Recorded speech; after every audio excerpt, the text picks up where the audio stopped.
Do you ever feel like you're falling behind?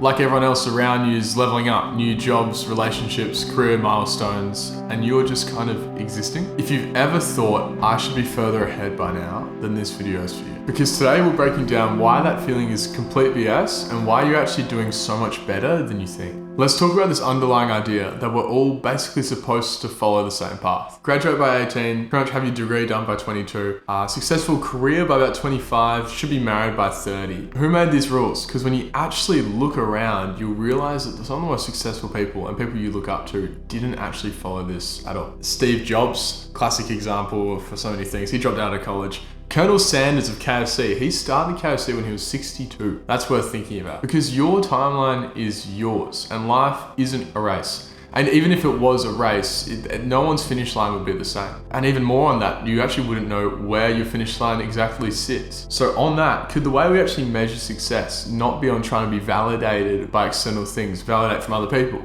and more so about asking yourself at the end of the day, like, did I show up as myself today?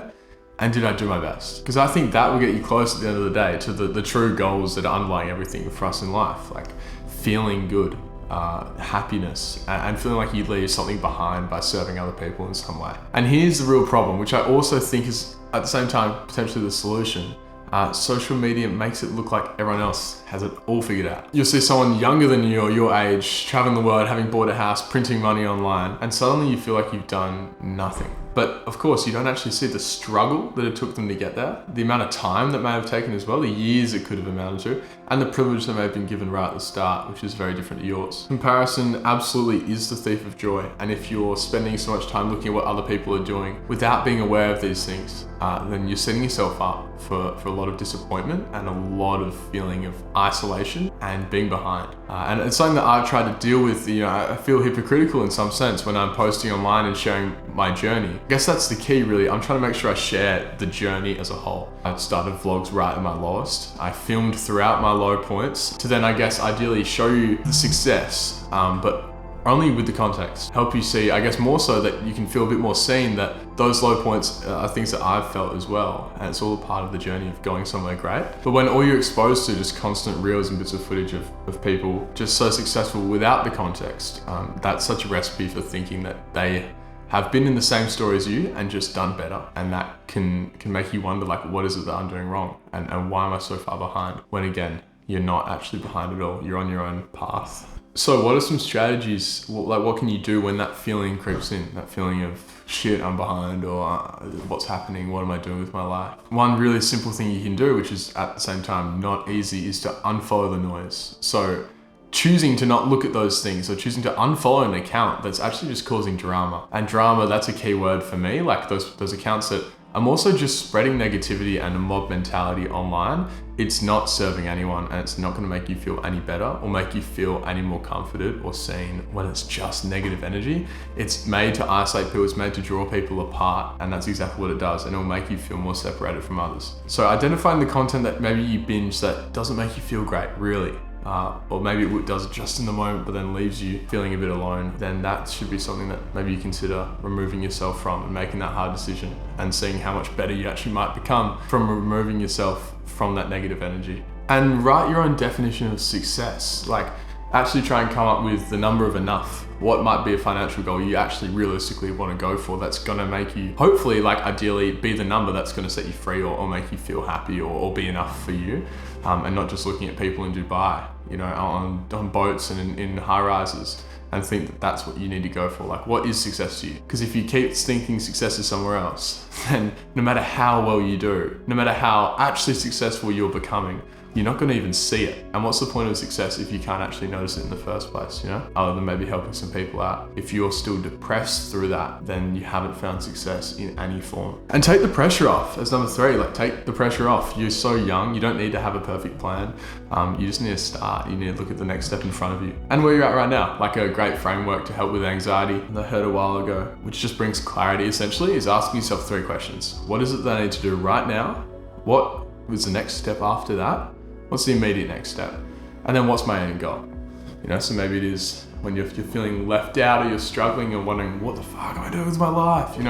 I'm so behind. To even just simply ask yourself there, taking the pressure off, be like, what do I need to do right now? All right, well, I'm gonna I'm at my job right now. I'm gonna work this one through, keep doing my best here.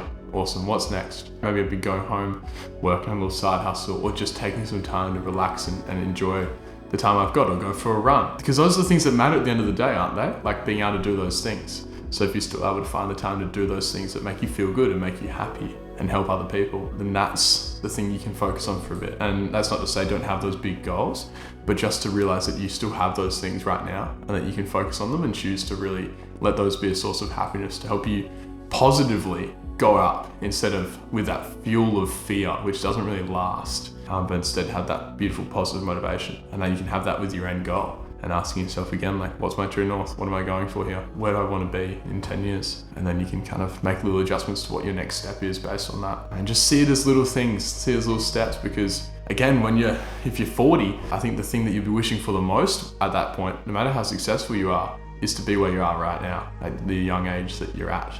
And you can't buy that one back at all. So you're not late. You're exactly where you need to be. Stop stressing about someone else's idea of success or someone else's idea of what a successful life will be, and start looking at the things that make you happy and let that be enough for now, and work on it in the next day and so on. Because it's so important to focus on what actually makes you happy, and it's what I've preached from the start and has led me on my journey from dropping out of university and having time traveling overseas and trying to start businesses and failing and doing different challenges, and some succeed, some fail, more fail. Is like remembering as well that life isn't a race, but it's a dance. And that's what has really brought me a lot of happiness, is remembering that we're here to play and explore and be free, and while you're young, to really be young and want to do the things that set your heart on fire a little bit, or set your soul alight, and explore those things. And that's why I really believe in thinking that life's a dance, and really follow that in some way, whatever that means to you, whatever those things are that you can express yourself through that make you feel great or help you be of service to other people. There's no race in that. It's art, it's a show at the end of the day. You know, when your time is done of your great active life, those curtains will be drawn, and the show's over. But once you get to that point, wanting another show, what an amazing show you've made, because you can't reopen that. I'm getting on a crazy tangent here, but you can't reopen those curtains once your time's up. So why not try and make it a show while you're here? Explore and don't just settle for safe. And yeah, I don't know, I'm going somewhere else with it. I'm keeping this is not scripted, I'm just going for it. If you enjoy this type of video, let me know by commenting, to DM me, subscribing, and maybe I can make more of those in the future. I'd love to. So thank you very much. I'll see you guys soon.